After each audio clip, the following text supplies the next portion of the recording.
Papatah keur adi jeung lanceuk. Sagoreng-gorengna nu jadi adi jeung lanceuk eta tetep sadarah sareng sadaging. Sahina-hinana anu janten adi jeung lanceuk keukeuh eta teh keluarga anu pangdeukeutna.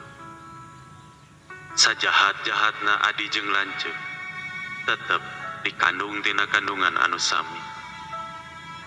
Ulah sok ningali kagorengan adi atawa lanceuk, nepikakeun sok poho kana kahadeanana, sabab ari adi sareng lanceuk mah tetep dugikakeun iraha oge adi lanceuk.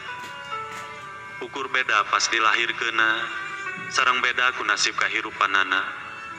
Aya anu nasibna susah, aya oge anu nasibna senang. Omat ulah